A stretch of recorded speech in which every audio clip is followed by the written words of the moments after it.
পুরোটরিনা নামের এক সুন্দর গ্রাম। সেই গ্রামে রহিম নামের এক অত্যন্ত সৎ ও গরিব দিনমজুর বাস করত। অভাবের কারণে প্রায় দিনই তাকে আর তার পরিবারকে না খেয়ে থাকতে হতো। কিন্তু এত কষ্টের মাঝেও রহিম কখনো অসৎ পথ বেছে নেয়নি। আল্লাহ, আজ ঘরে এক ফোঁটা চালও নেই। মা আর বউকে আজকেও কি উপোস থাকতে হবে? হে আল্লাহ, তুমি ছাড়া আমাদের সাহায্য করার আর কেউ নেই। তুমি একটা ব্যবস্থা করে দাও। ঠিক তখনই ঘটল এক অলৌকিক ঘটনা। ঘরের কোণে রাখা রহিমের পুরনো মাটির হাড়ি থেকে হঠাৎ সোনালি আলো বের হতে লাগল, আর সবাইকে অবাক করে দিয়ে মাটির হাড়িটি নিজে নিজেই কথা বলে উঠল। রহিম, তুমি একদম চিন্তা করো না। তোমার সততা দেখে ওপরওয়ালা আমাকে পাঠিয়েছেন। আমি কোনো সাধারণ হাড়ি নয়, আমি একটি জাদুকরি হাড়ি। তুমি শুধু মুখে বলবে তোমার কি খাবার চাই, আমি সাথে সাথে তা হাজির করে দেব। হে কি, মাটির হাড়ি কথা বলছে?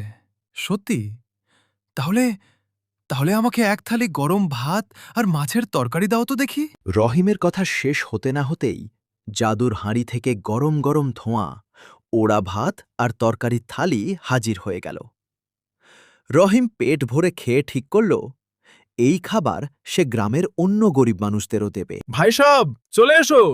মাত্র ৫ টাকায় পেট ভরা গরম গরম খাবারের থালি।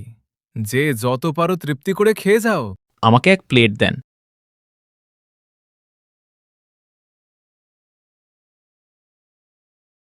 বাহ রহিম ভাই, এই বাজারে মাত্র ৫ টাকায় এত চমৎকার খাবার তুমি কোত্থেকে পাচ্ছ?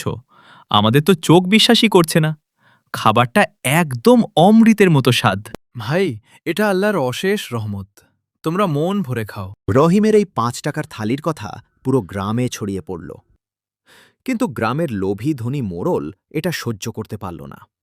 সে হিংসায় জ্বলে উঠল, আর মাঝরাতে চুপি চুপি রহিমের ঘরে ঢুকে জাদুর হাঁড়িটা চুরি করে পালিয়ে গেল।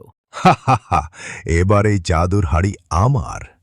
ওই রহিম বেটা ফকিরি থাকবে, আর এই হাড়ির খাবার চড়া দামে বেচে আমি কোটিপতি হয়ে যাব।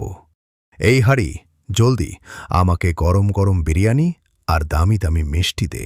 মোড়লের কথা শেষ হতেই হাঁড়ি থেকে বিরিয়ানির বদলে শত শত বিষাক্ত সাপ আর ব্যাঙ বের হতে লাগল।